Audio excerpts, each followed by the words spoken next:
Olá, muito bem-vindo a mais uma aula da FATEM, Faculdade Teológica e Missões. Estamos falando sobre os livros do Novo Testamento, especificamente sobre os Evangelhos. E hoje eu quero falar com você sobre o segundo Evangelho. Falamos anteriormente sobre Mateus e hoje eu quero falar com você sobre o Evangelho de Marcos. Evangelho quer dizer boas novas.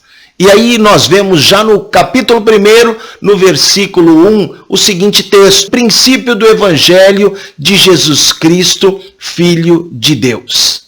Evangelho quer dizer boas novas e em Marcos nós vamos encontrar as boas novas da salvação. Quando a gente estuda um livro da Bíblia, eu vejo assim que é como se nós estivéssemos fazendo uma viagem. E você nunca faz uma viagem, embarca num ônibus, embarca num avião, sem ter a certeza que aquele ônibus e aquele avião vai te levar para o lugar onde realmente você quer.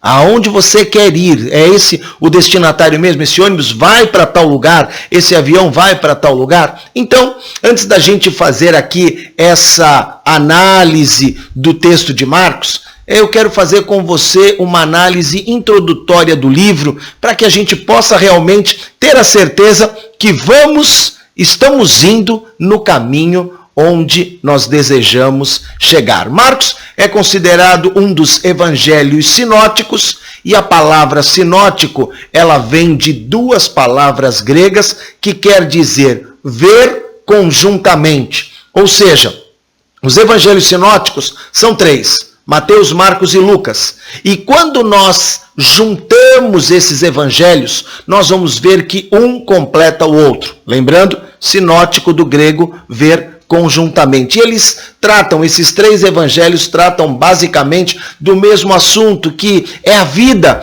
e o ministério do nosso Senhor e Salvador Jesus Cristo. Por que João não é um evangelho sinótico? João se diferencia dos 3 primeiros evangelhos, Mateus, Marcos e Lucas, justamente por quê? Pela sua abordagem e pelas suas ênfases. E o evangelho de Marcos, dos 3 evangelhos sinóticos, é o mais curto, é o mais breve, é justamente aquilo que nós poderíamos dizer que tem menos conteúdo, mas nem por isso se torna mais fraco. Por quê? Porque a palavra de Deus ela é viva e ela é eficaz. Estudiosos afirmam que Marcos foi escrito antes de Mateus. Eu falava, inclusive, na aula de Mateus, que alguns estudiosos acreditam que o próprio Mateus, ele pega fragmentos de Marcos. Mateus tem 661 versículos e nós vamos encontrar... Marcos tem 661 versículos. Marcos tem 661 versículos e nós vamos encontrar uma correspondência desses versículos em 606 versículos de Mateus. Veja que coisa interessante. Então existe uma corrente de pensamento, uma corrente de estudiosos que ele tenha sido escrito por volta do ano 63 da era cristã. Uma coisa é certa, tanto Mateus quanto Marcos foram escritos antes do ano 70. Sendo ele, então, entendendo que ele foi o primeiro evangelho a ser escrito, William Barclay, teólogo estudioso, ele declara que Marcos é o livro mais importante do mundo, que foi origem para Mateus, por exemplo. Barclay é dessa linha de pensamento, que Marcos teria servido como base para Mateus e também para os outros evangelistas. Como eu havia dito anteriormente, dos 661 versículos de Marcos, Mateus reproduz 606, estando apenas 55 versículos de Marcos que nós não vamos encontrar em Mateus.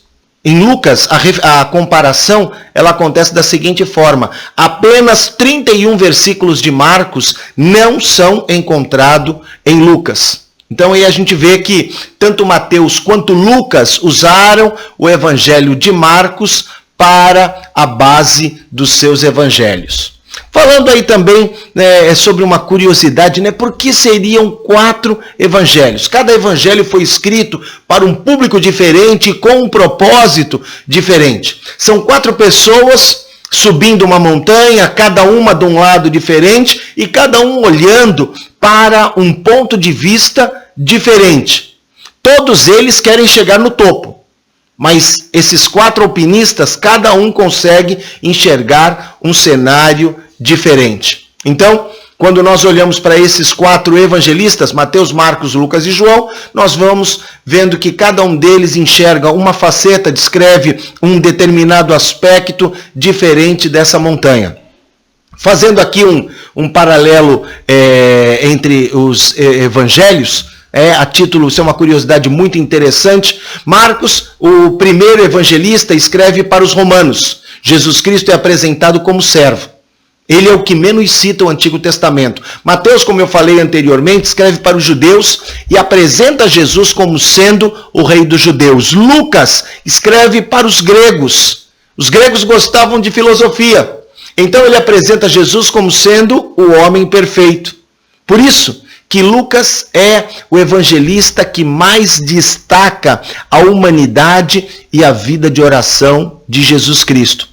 E João escreve um evangelho que eu diria que é universal, um evangelho abrangente para todos e apresenta Jesus Cristo como o Verbo de Deus encarnado. É curioso que João não cita nada sobre o nascimento de Jesus e ele já começa o evangelho citando o quê? Citando a eternidade e a divindade plena de Jesus Cristo.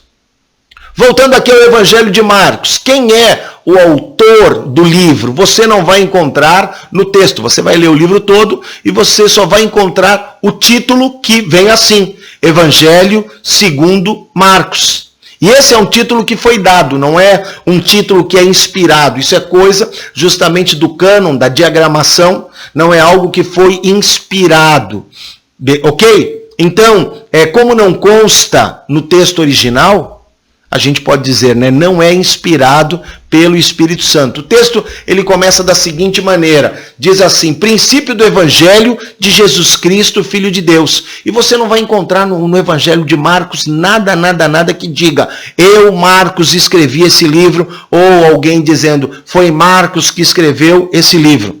Mas existem evidências que são muito fortes e muito claras, que foi Marcos que escreveu esse Evangelho. Senão, nós não estaríamos falando aqui do evangelho escrito por Marcos. Para isso, nós precisamos conhecer quem é esse Marcos. O nome completo dele é João Marcos. Quando você vê lá em Atos falando sobre João Marcos, nós estamos falando sobre o autor do evangelho de Marcos. João é um nome judeu e Marcos é um nome romano. Então imagina-se que ele tivesse dupla cidadania, assim também como Paulo tinha. E aí, onde é que nós vamos encontrar as referências sobre João Marcos? Atos capítulo 12. Considerando ele a sua situação, resolveu ir à casa de Maria, mãe de João, cognominado Marcos, onde muitas pessoas estavam congregadas e oravam. Então a gente entende aqui, só pela leitura desse texto, que João Marcos tinha uma família de posses, de bens materiais e desde a sua juventude ele era familiarizado com a questão da igreja. Porque na casa da sua mãe havia ali um pequeno grupo, havia ali uma congregação, havia ali uma célula em meio à perseguição da igreja. Tiago já tinha sido morto à espada, Pedro já tinha sido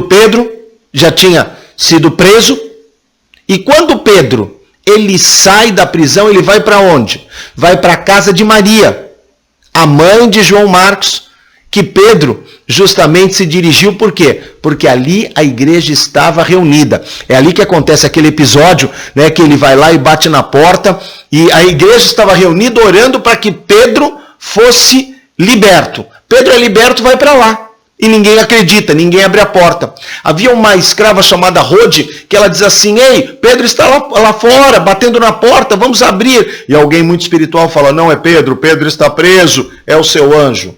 Curioso isso, A igreja orando para que ele fosse solto. Ele é solto, mas a igreja não consegue crer. Assim também acontece muitas vezes conosco. Oramos por uma determinada situação, Deus está fazendo, está realizando diante dos nossos olhos, diante do nosso nariz, e nós não conseguimos enxergar. É também esse João Marcos que participa da primeira viagem missionária de Paulo e Barnabé, está lá em Atos capítulo 12, 25. E também esse João Marcos que desiste da primeira viagem missionária no meio do caminho. Vou ler o texto para você, porque a Bíblia não é apenas um relato de sucesso. Atos 13, 13. E navegando de Pafos, Paulo e seus companheiros dirigiram-se a Perge da Panfilha. João Marcos, porém apartando-se deles, voltou para Jerusalém. Por que ele voltou? Nós não sabemos. Existem aí especulações, mas precisamente a gente não sabe. Esse Marcos, aí o que acontece? Paulo rejeita Marcos quando vai viajar para Macedônia. Você pode ler em Atos capítulo 15, verso 37 a 40. Em quinto lugar, uma outra referência com relação a João Marcos. Ele era primo de Barnabé. Colossenses 4:10. Saúda-vos Aristarco, prisioneiro comigo, e Marcos, primo de Barnabé, sobre quem recebestes instruções, se ele for ter convosco, acolhei-o. Então, aí a gente já vê que Paulo já estava de bem já com João Marcos, as coisas já tinham sido resolvidas. Agora, olha que coisa interessante, o mesmo homem que desistiu de caminhar com Paulo, e que Paulo falou, não quero, aquela coisa toda, ele está com Paulo. E Paulo estava onde? Estava na prisão. Ele diz aqui, prisioneiro comigo, Aristarco, e Marcos, primo de Barnabé. Então, ele não estava visitando. Ele não estava visitando Paulo, não tinha essa liberdade. Nós entendemos que ele estava também, junto com Aristarco, preso junto com Paulo. E ele se torna um cooperador do apóstolo Paulo lá em Filemão, versos 23 e 24. Eu leio para você, saúda-te Epáfras, prisioneiro comigo em Cristo Jesus, Marcos, Aristarco, Demas e Lucas, meus cooperadores.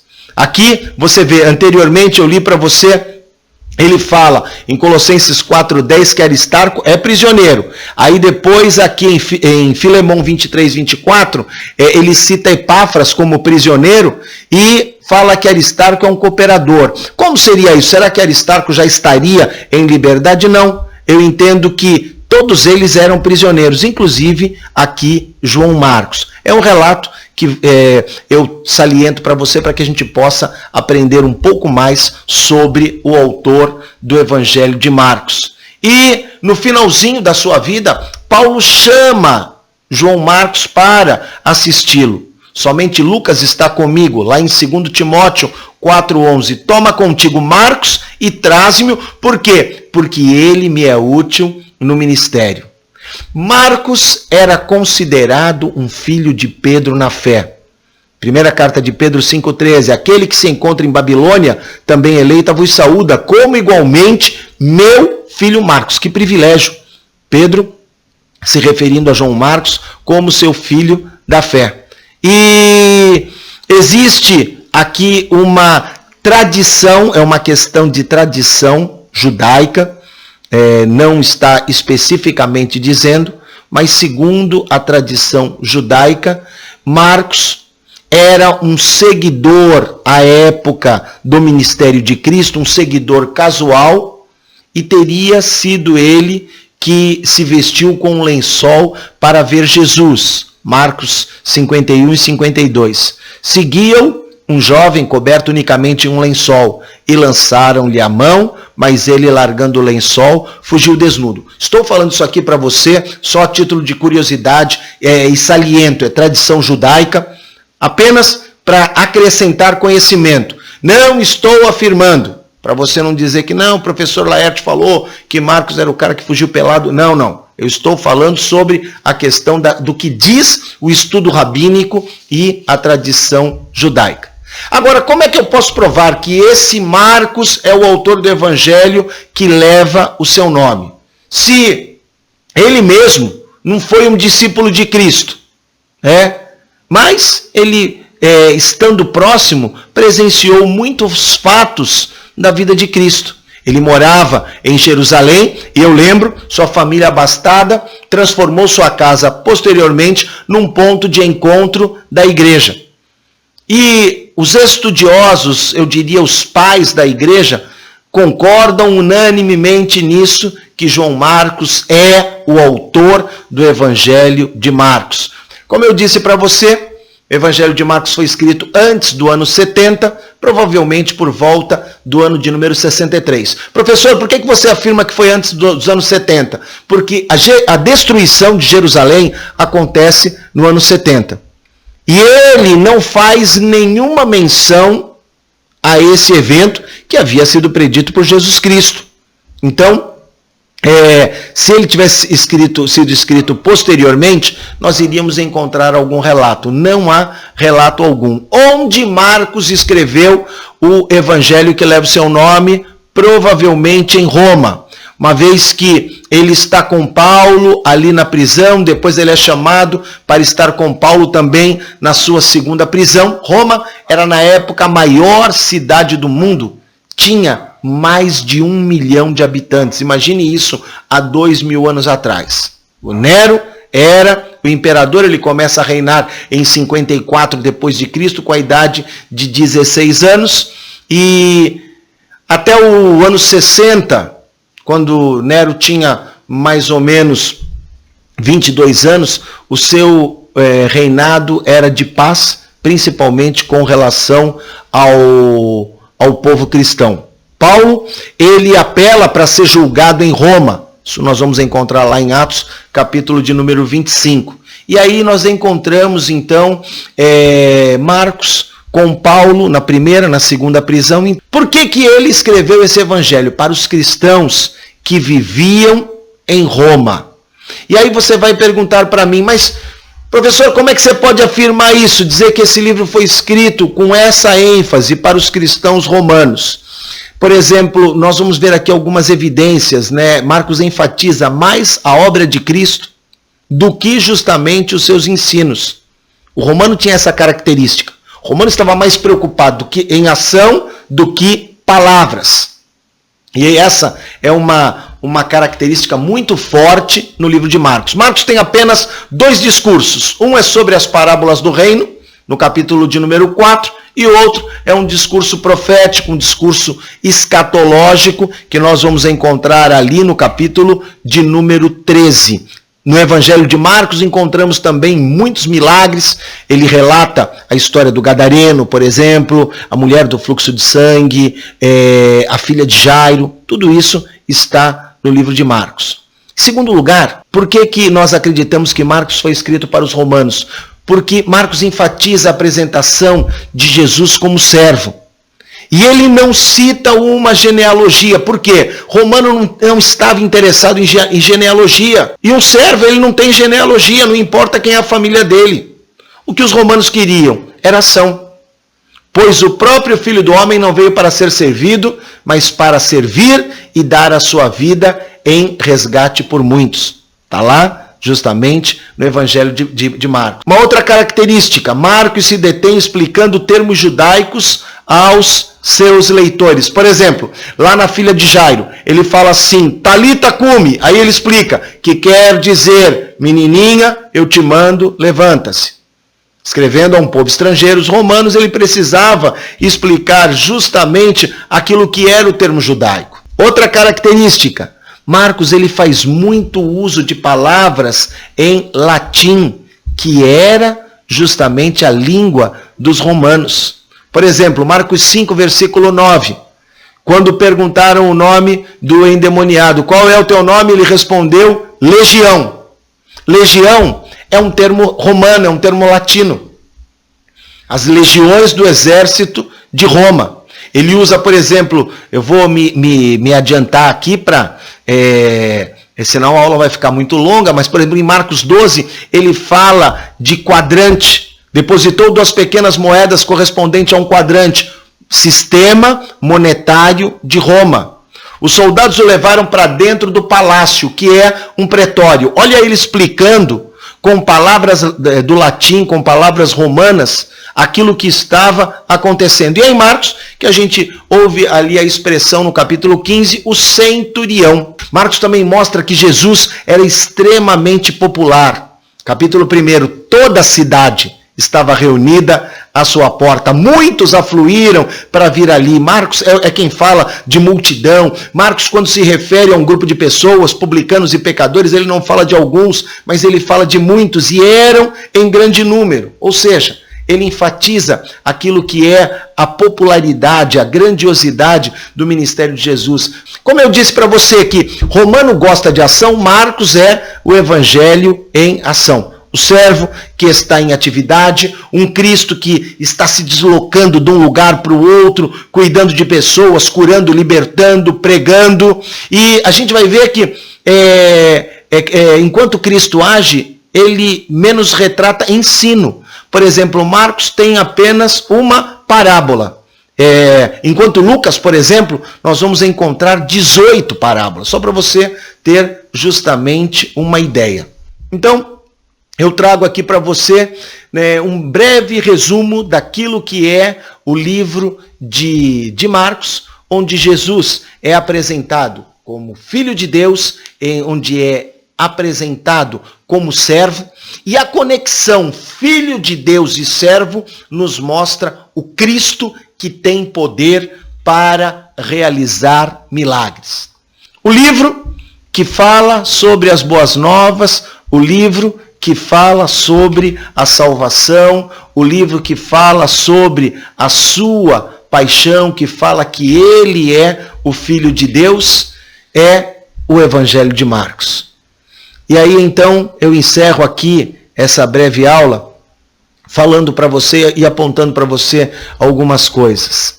Marcos, ele começa como a mensagem do seu Evangelho, revelando-nos a essência do Evangelho, Jesus Cristo, o Filho de Deus. Nós precisamos de um Salvador, nós vamos encontrar em Jesus o Salvador que precisamos. Aquele que era Deus, se fez homem e veio para nos servir. Em Marcos nós temos o exemplo de uma verdadeira vida cristã.